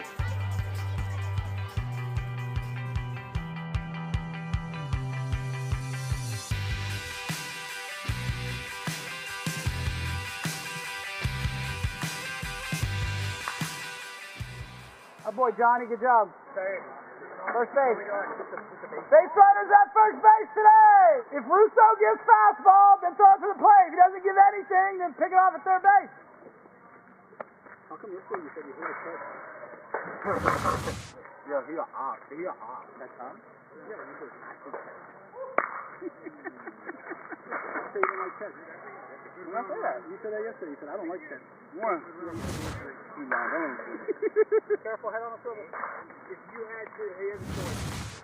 You can hit Game 7, walk-off home run, win the World Series. Hit the last-second 3 in the NBA Finals, World Series. NFL touchdown, run, pass, or catch. Master putt. Probably about a 24-footer. Or World Cup 2-minute goal to seal the deal. I can choose any of those. Any of them. You want. Why wouldn't I want to hit the walk-off home run against them? That's right. You are locked in a cage with an animal. One of 2 choices, you have to fight it to the death. Either it dies or you die. You win. Correct. A wolf or a giraffe. Who's your answer? That's you're crazy. Have you ever seen them swing their legs? It is like a driver. Look at that. Look how fast that is. I mean, quick. Top of the 5th inning, a 2-0 lead for the Knights. Riley Keith to lead it off. The catcher for Tulsa here in the 5th as Mancha. First pitch is a strike. As you got Keith, Skaggs, and Davis, the scheduled hitters, 7, 8, 9 here in the 5th. Keith flew out in the 3rd as center. Against Mancha. And that's foul back right on top of us to the right. I noticed you as a catcher, you didn't flinch on that either. Fran would usually have the hand up as an outfielder. Low Price wasn't concerned either, so I don't know what to make of it. I don't really know. Sometimes when you don't have a glove on, you can make some silly reactions, but for the most part, it's not something that phases me. The 0-2. Just missed their ball one. 1-2 the count. Of course, you're a catcher, so you're used to seeing a ball going over, right? Like it's an old hat. Yeah, but you also have a mask on, so Yeah. you have that part. It's quite different. I did play some outfield, too. Did you? Yeah. 1-2 the count. Slow to it because Fran played as a catcher and then moved to the outfield. Had an injury that also kind of contributed to that. Yeah. You played some outfield as well. Yeah, so in the days when Francesca was catching, I sometimes was out in the outfield. And then when she got hurt, she wasn't really able to return back to catching. So then I was able to sneak back in there. Keith hits it foul down the left side. Play. So you're a really good friend. You could have easily just said, look, I just beat her out. I was just better than her. No, she had me there that sophomore year. She was a great player. A great player. An amazing three-time All-American. Part of those great Florida teams. Of course, you caught Stacy Nelson, who's right there, is among the greats of all time as far as in the circle in Florida softball history. Is Mancha with a 2-2 count here to Keith. As fouls it off. Yeah, and Stacy Nelson, she was one of the pitchers that really just set the tone for what Florida was trying to become. And she did a lot of great things for Florida, but lots of good pitchers and players that have come through since then. 2 balls, 2 strikes, the count here to Keith. The catcher for Tulsa gets Mancha here in the 5th. As Gianna's Keith hips one into left, but it'll go foul. But I mentioned that because you caught a lot of Stacy Nelson's wins. And I ask guys because Cody has become Mancha's personal catcher. There's a chemistry there. They know each other. What is that like when you're catching a great pitcher, and that pitcher has that confidence in you to the point where they're like, I feel comfortable with you catching it? That's a real thing, and honestly, I got a lot of Stacy's confidence in the bullpen my freshman year when I didn't play as much. I really tried to learn her pitches, and she was my buddy, so that was fun. So I think it's similar here with Cody and Mancha, how they work together well. They trust each other. I think a lot of times they know how to handle each other when things aren't going well. That's one thing that Stacy Nelson still talks about is when I went out to the circle to talk to her to calm her down, I knew what to say.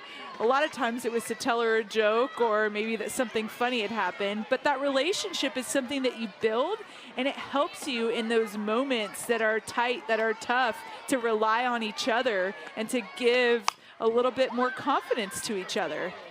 Keith fighting foul, pitches off here, 2-2 the count.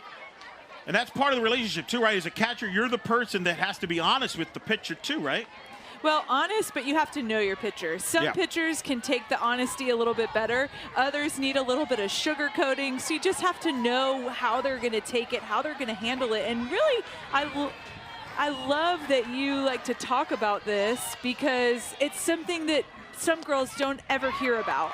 Strikeout as Keith goes down on strikes as Mancha picks up her 4th strikeout here for the first out in the 5th. Here you see this pitch up in the zone. A great battle by Keith, but Mancha's rise ball just too much for her. That'll bring up Skaggs, who doubled back in the 3rd inning. She'll step in. How was Stacy? Was Stacy somebody you could be honest with? How did you handle a Stacy Nelson versus maybe another pitcher like a Stephanie Brombacher? Because I'm sure every pitcher has different personalities. That's part of the catcher's job, right? Is to know every pitcher's kind of personality. You hit the nail on the head. That's exactly what a catcher needs to do, especially when they catch the whole staff. Stacy needed to change the subject, to distract. She was such a great pitcher, and she was really hard on herself that sometimes she would be too hard on herself. So I tried to just take it easy on her. There's a grounder to second. Molina will go to first in time to retire Skaggs. 2 up, 2 down here in the 5th. As that'll bring up the number 9 hitter, and they're actually going to bring back Michaela Jackson, who obviously was the DP in this game, was pinch run for, but she'll get a chance to hit again here with 2 outs in the 5th. Of course, Nelson's now a Florida Hall of Famer, All-American. Like I said, you could argue she's the greatest pitcher in Florida softball. They have a plaza named after her over there in Gainesville. But I'm sure you can tell when a pitcher's rolling, when to leave them alone, when they're not, right? That's part of it too as a catcher. And I'm sure coaches talk to the catchers a lot of times when they're debating whether to take the pitcher out or what's working or what's not. Yeah, there's a lot of communication that goes, and when the pitcher and the catcher trust each other, and then the coach trusts the girls, it just adds so much more that you can do.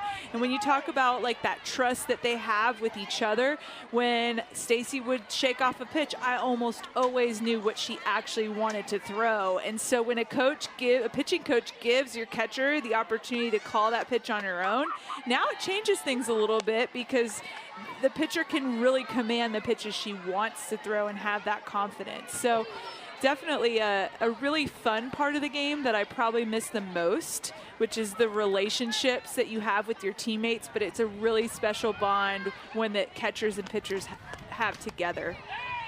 The 1-0 is missed. 2-0 to count out to Jackson, who walked back in the third inning.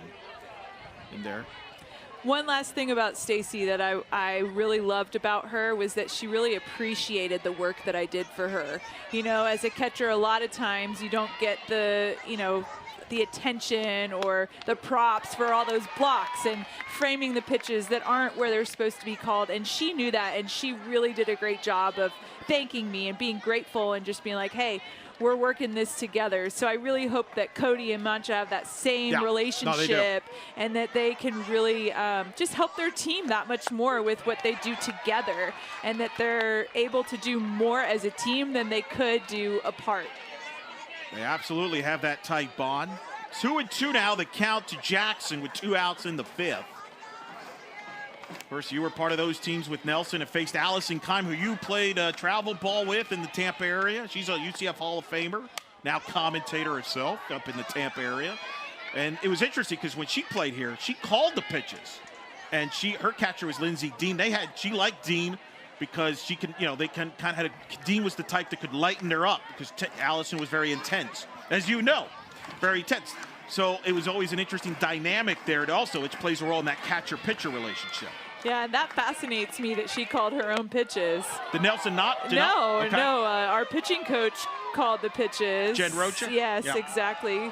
And back in the day before wristbands, I hate to age myself, but we gave actual signals with numbers, right? Now it's all a number system, right? They find the numbers, get the grid, get the sign, and so it's a little bit different, but that's really interesting. Yeah, Allison Kime was a great pitcher and obviously a stud for UCF that really helped their success there in the late 2000s. The 3-2. Outside ball 4, and Jackson draws a 2-out walk. Second time in the game that Jackson has drawn the walk. And again, that'll get the top of the order coming up here in Norwood. It's a good at bat for Jackson. Now they pinch ran for her the last time, so they're not going to do that again. Otherwise, that would take her out of the game for those that are new to the game with the re-entry rule. But she gets a walk, and now Norwood, who grounded out to first and in the first inning, struck out in the third. And she takes ball 1. 2 quality at-bats by Jackson. And, we talked about what Coach Scrimble said about their offense and that they're scrappy and they're trying to just pass the bat, not necessarily like a big power hitting team, but just trying to make things happen. And Jackson there in the 9-hole making something happen and really seeing Mancha well. The 1-0 is fouled off. And it's 1-1 to count here to Norwood. Of course, you faced Kime, as mentioned, that 08 regional, memorable regional. UCF ended Florida's 41-game win streak, forced an if necessary game, which you would go on to win. Florida would go on to their first ever Women's College World Series appearance, but the only team that beat Florida that year in Gainesville was UCF and Kime. Yeah, you talked about earlier how the seasons used to be longer. That 2008 season, we were 70-5.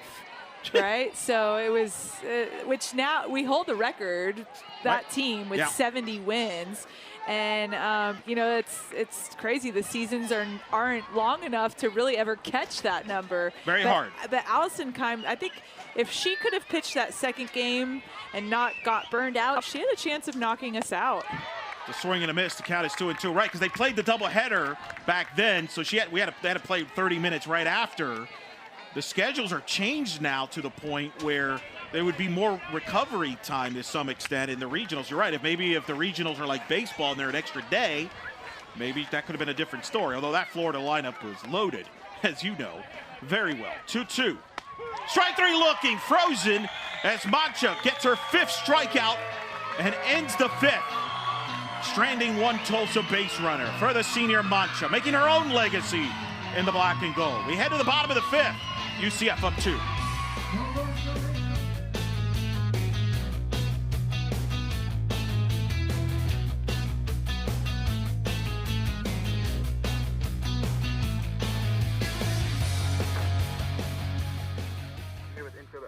Alex, what part of your game do you believe helps the team the most? Yeah, I mean, I think I can just bring the energy a lot of the times, especially like big games, small games. I think I can just provide a lot of energy.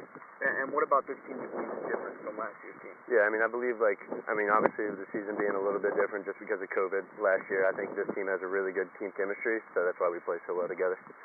And coming into this season, as you progress, what are you looking to improve on? Yeah, I mean, last year I had a good amount of strikeouts, so I think I can just cut those down. Of course. Alex, thanks so much. All right, cool. Thank you.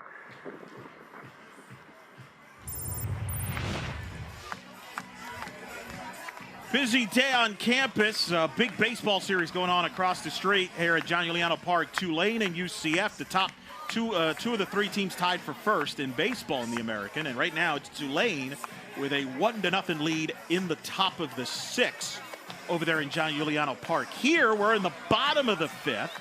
UCF with a 2-0 lead here.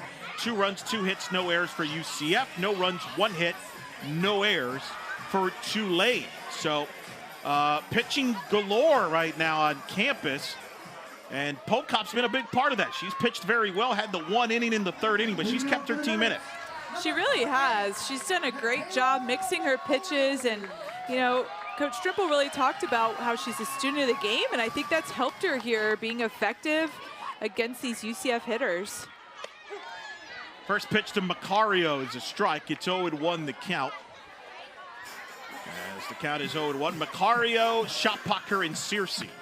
It was Macario that started the 3rd inning with a walk and eventually scored on the Cody RBI hit to left field. There's a strike, and Pocop quickly ahead, 0-2.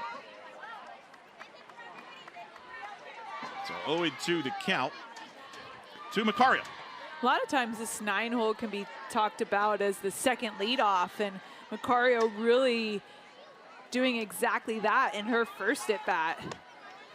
Seeing if she can kind of work through being down in the count 1-2. It's exactly what UCF wants here, is to get her on so that the top of the lineup can make something happen, just like they did in the 3rd. A ball and 2 strikes the count. Here to Macario. Takes a strike 3, looking at a strikeout for the senior Pocop as she freezes Macario for the first out here in the 5th. Pocop working this outside corner here, and this looks like that that pitch they worked on. It's kind of like her curveball, right? But the cutter that really has unorthodox spin that's hard to pick up as a hitter. So just a different look, and really froze Macario on it. Shotpucker at the plate takes ball 1. 1-0 the count to Shotpucker. Here in the bottom of the 5th. Shotpucker lined out in the 1st and then popped up in the 3rd. 0-2 for the senior. Shotpucker takes there for a ball.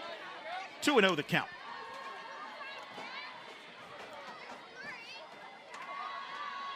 Quiet night so far for her, so she's looking to kind of get back rolling, get into her normal, back to her usual productivity.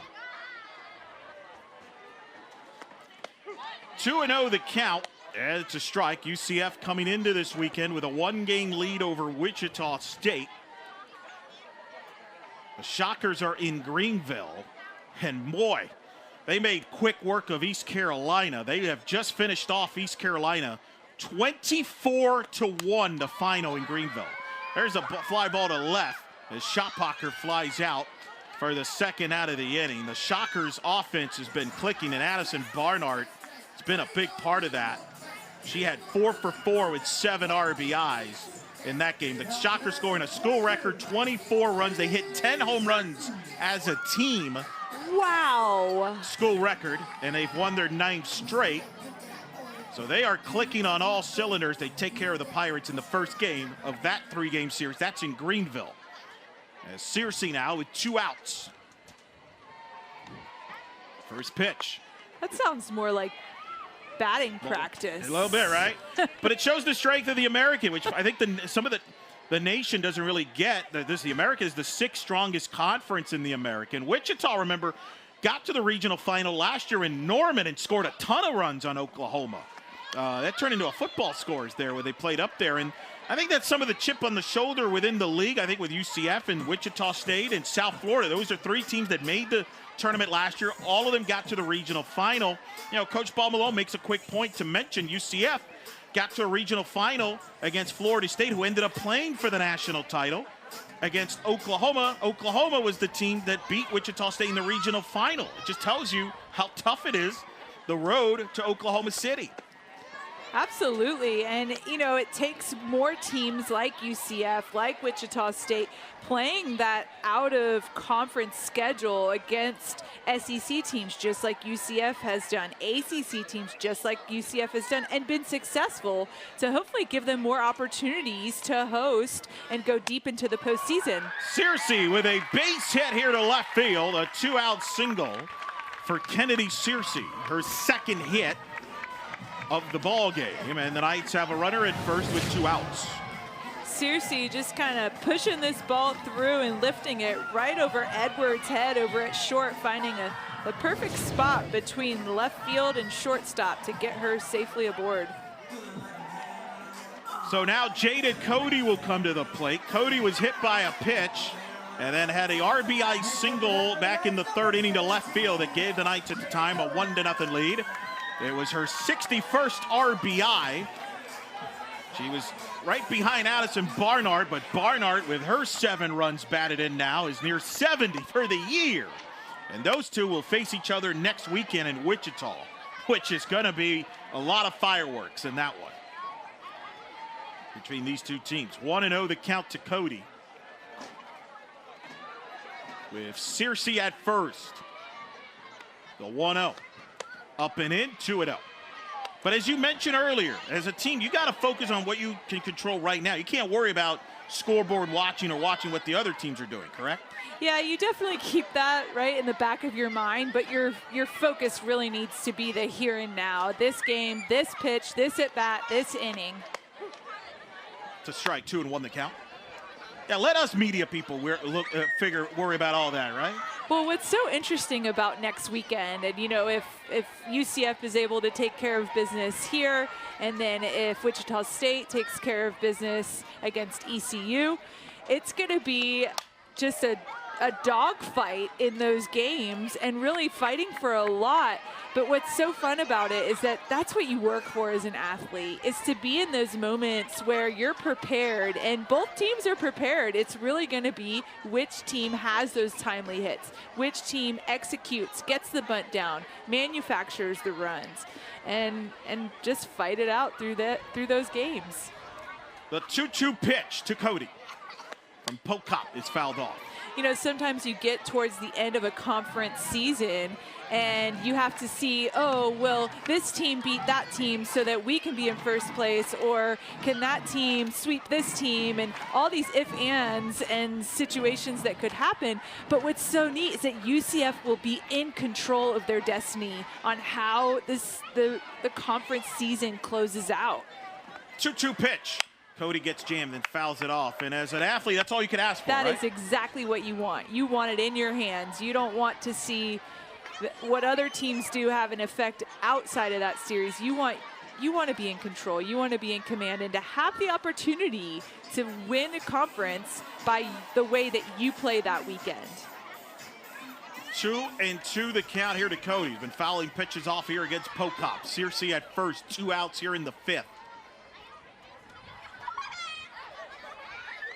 Pocop pitch outside. Searcy goes. The throw to second is in time, and they get Searcy. A great throw by Keith to throw out Searcy and end the inning. and sends us to the 6th. Knights still up 2.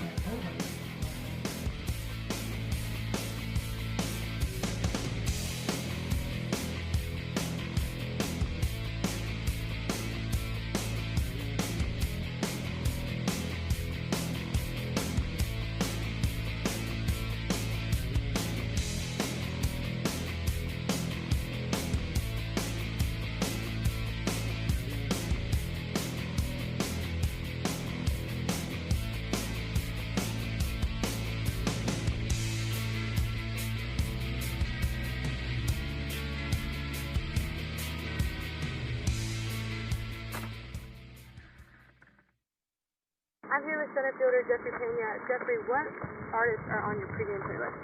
Definitely a little bit of Lil Baby, Drake, J. Cole. Those are my go-to guys, you know, to get into that type of killer mentality. Some great tunes on there. What do you miss most about the Dominican Republic? Definitely my family, you know, being around the one that I love the most, just the part that I miss the most about it. Yeah, the support system is great to have. Yeah. So we know you're super speedy on the bases. Have you ever raced someone and lost? And if so, who? To be honest, I don't think I ever, you know, raced somebody and lost, so I think I'm still having my winning record. Keep that winning record up. Thanks, Jeffrey. Thank you. Top of the 6th on the here in Orlando, Florida. The City Beautiful, as they call it. They're in the 6th inning. Number 20 UCF with a 2-0 lead over Tulsa. Eric Lopez here alongside 09 SEC Tournament MVP former catcher Christina Wyatt. And Mancha here to work against Morgan, Edwards, and Bearpaw. 2-3-4. What have you seen from the senior Mancha here through the first 5? Mancha probably throwing more pitches than she wants to in so far in this game, but really doing a good job of mixing her location, keeping these hitters off balance, and really the part of the lineup that's given her the most trouble is the bottom of this Tulsa lineup, which when you look at the numbers, it's a little bit unexpected. First pitch to Morgan. Morgan hits a fly ball to left. Bejarano's under it, makes the catch. 1 pitch, 1 out here in the 6th. You think Mancha heard me talking about Clearly. the pitch count? Yeah, clearly. You'd be surprised as you see Mancha's pitch count there. And really when you look at that split, give some credit to the Tulsa hitters. Working counts, lots of foul balls. Really making Mancha work. And speaking of that, Edwards, who has done that so far in her first 2 at-bats, lots of foul balls from her. First pitch to Edwards. Grounds a high grounder to first. Doherty's there. Touches the bag at first to make the play. Nice job by Doherty. Kind of backpedaled a little bit to make sure that ball didn't go over her head. That ball was chopped right into the ground, which is what can produce those really high hops. A great read there. Here we get another look at it. See, it hits right by the front foot of Edwards, and a great play being able to read how high that hop is and make it easier on herself. So now 2 outs. And Bearpaw takes a ball, 1-0 the count. You mentioned where they could hear us. In the left field lounge, I've been told. Obviously, I don't know because I'm not there when I'm broadcasting. But they actually put the broadcast in left field. They have a screen there and a lot of the fans there. You see, they tailgate, and this will be even bigger as the weekend goes. And they actually screen the game there. There's a slicer to right. That's going to drop in front of Shotpocker for a hit. A 2-out single for Bearpaw. As Tulsa gets their 2nd hit of the game, here comes in the 6th. Good piece of hitting by Bearpaw. Bearpaw here just finding a hole there down that right field line. And there you see Shotpocker doing a good job chasing it down and seeing if it's going to stay fair. And really, Bearpaw finding a little hole. Yeah, it looked like the spin there. You spun that away from Shotpocker at right, and it dropped for a hit. So now Jones will come up to the plate with a runner at first and 2 outs for Abby Jones. She takes the ball. 1-0 the count. You talk about that spin on that ball hit by Bearpaw. It's exactly what happened on that pitch, kind of outside, off the end of her bat. And some of the hardest plays for the corners to make out in the outfield is when a right-handed hitter hits it to right field and that spin happens, or a left-handed hitter hits it to left field and gets that spin going away from you towards the foul line. And now Mancha down 2-0 on Jones. Celeste Wood on deck here in the top of the 6th. Knights with a 2-0 lead Bear Paul at first base, though, with 2 outs with Jones.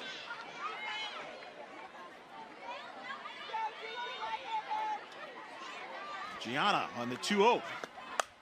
That's sliced into left, but Bejarano is there, makes the catch to retire the side as Monchuk gets through the 6th for the senior. With a 2-run lead, heading to the home half of the 6th. You're watching The American on ESPN+.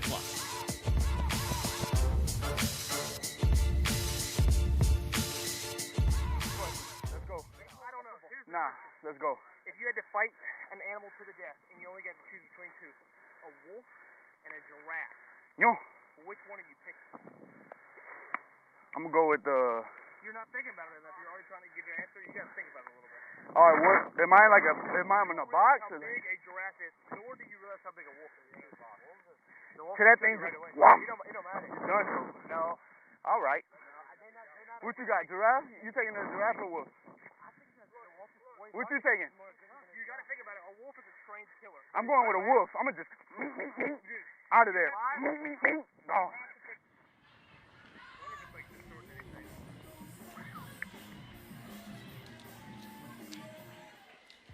Tomorrow, big day here on the campus. Game 2 as UCF baseball hosting Tulane in a critical American Conference baseball series. 6 o'clock first pitch from John Juliano Park. Make sure I encourage you to come out to watch UCF baseball or watch on ESPN+. I think you're familiar with. Are you familiar with those 2 kids up there? That's my crew right there, Tucker and Oakley. They have no idea they're on TV right now. Oh, no, they don't. Do they? I don't think anybody does. They're over eating there. snacks, There living we the go. life. Say hello. Mom's watching you. Mom's watching you guys. That's so funny. That's pretty cool there. They're having a good view there, like many have over here this year. Bottom of the 6th, Knights with a 2-0 lead. Jada Cody will come up to lead it off. We'll have to work on maybe getting you a better view. Well, I'll have to hear a review afterwards, what the view is like over there. As Cody, who was at the plate back in the 5th when Searcy was thrown out at second base, trying to steal second. Kind of a catch-22 there. You kind of ran out of the inning, but on the other hand, you do lead off with Cody here in the 6th. And that's a risk that, Coach Ball Malone was ready to make. As Cody's ahead 2-0. And then you look at the other side. If she's safe at second, now you have a runner in scoring position for Cody. So it's part of a learning process, I think. What can you do? What can't you do? The 2-0 pitch to strike. Cody taking all the way. Cody, of course, hit by a pitch in the 1st and had an RBI single in the 3rd inning. Her 61st RBI of the season.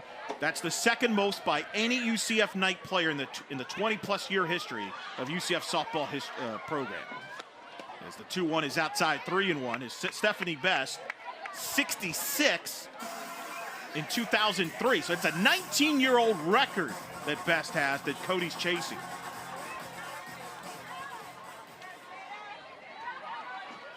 And the 3-1 pitch. And Cody opens the bottom of the 6th with a single. A leadoff single for Cody here in the home half of the 6th. Show it off. What a great hitter she is.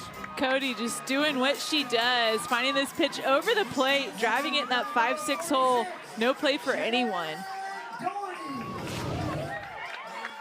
So Cody's at first with Shannon Doherty at the plate, who flew out to left in the 1st and had an RBI ground out in the 3rd.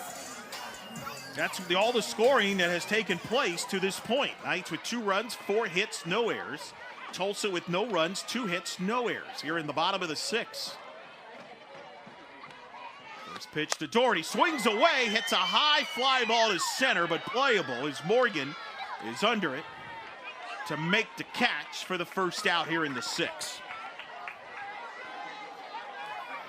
UCF hitters are definitely being more aggressive, and that helped them in the 2nd time through the lineup. But Pocock doing a great job, and here late in these last couple innings, she's throwing that cutter a lot more. You can see it out of her hand. It's almost like she flips it out of the back of her hand a little bit as she follows through.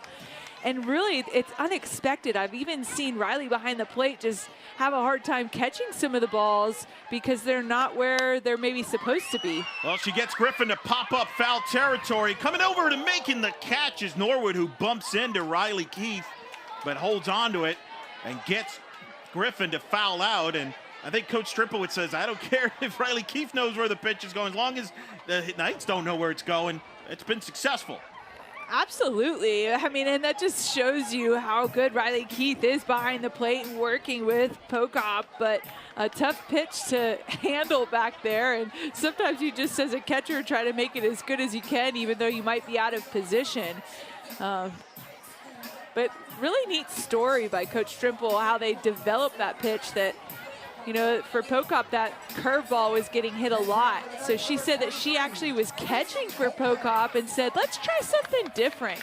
So they worked through it and kind of came up with this cutter, and it's a little bit harder than her rise ball that she throws a lot. And it's been effective for her, and effective for her tonight especially.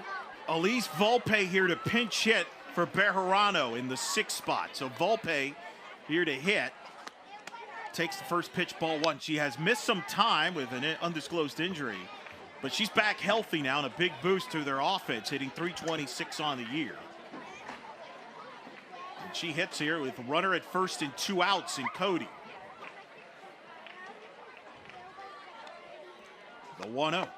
There's a strike, 1-1. We also have breaking news in the outfield. Your kids are no longer on top of the car. They have been moved. I think Dad decided to move the kids closer to the view. So I don't know. They must have heard us.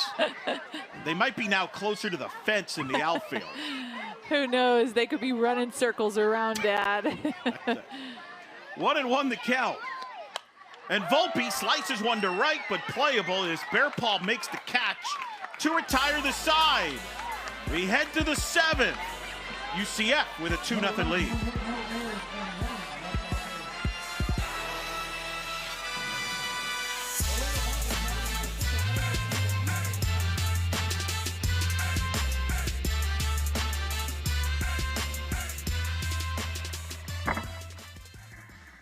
I'm here with left-handed pitcher Will Saxton. Will, what is your pregame ritual? My pregame ritual has kind of been what I've always done. I've always called my dad before the game and always had my music on before the game and kind of that time to myself, and then been hanging out with the guys before we go out. I know you don't get a lot of off days, but on your days off, what is your favorite things to do? Definitely love playing some golf with the guys. That's a big thing for sure. And honestly, just kind of growing as a team, spending some time together.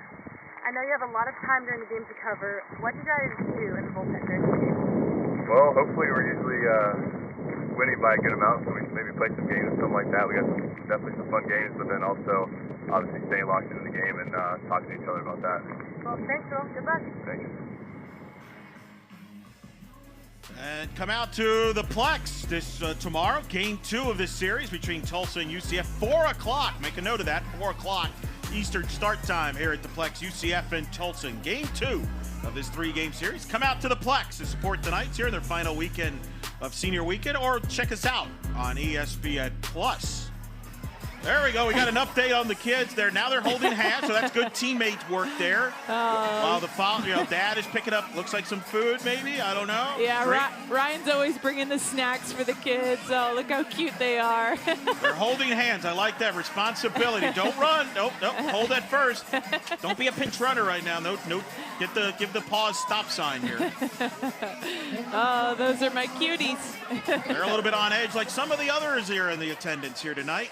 Top of the 7th, a 2-0 lead for the Knights. It'll be Wood, Keith, and Skaggs, 6, 7, 8 against Gianna Mancha. First pitch, right back to Mancha. He will throw to first in time to retire Wood on 1 pitch here in the 7th. Always big to get the first hitter out in the inning. That's one of the biggest goals for a pitcher, is try to get that first batter out. And Mancha doing just that last few innings. So Riley Keith will come to the plate. She's flown out in the 3rd and struck out in the 5th.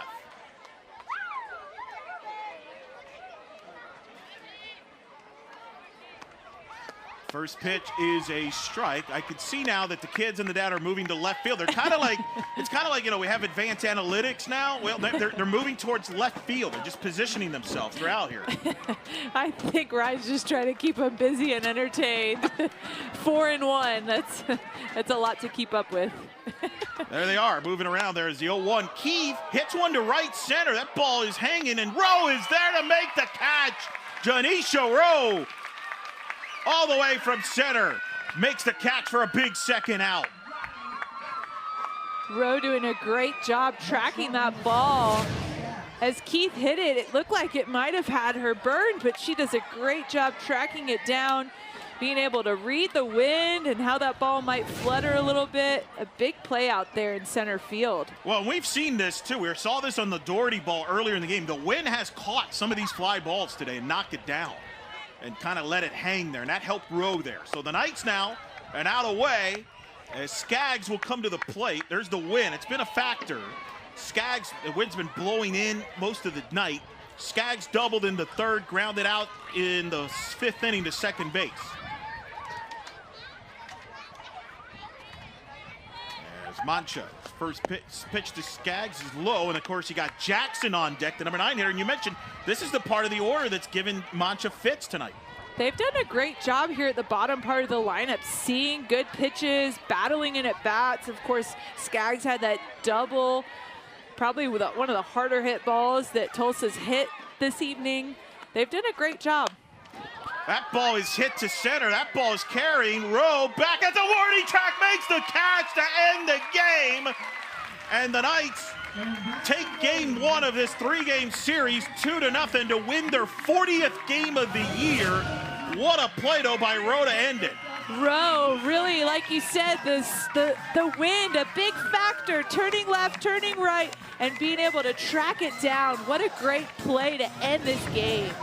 And with that, UCF becomes the second team in the country to get to 40 wins, joining Oklahoma in the 40-win mark. Only Oklahoma and UCF, the only teams to win 40 games. But it wasn't easy, as the Knights were victorious 2-0. So, for Christina Wyatt, I'm Eric Lopez. All games airing on the ESPN networks are streaming live and archived on the ESPN app.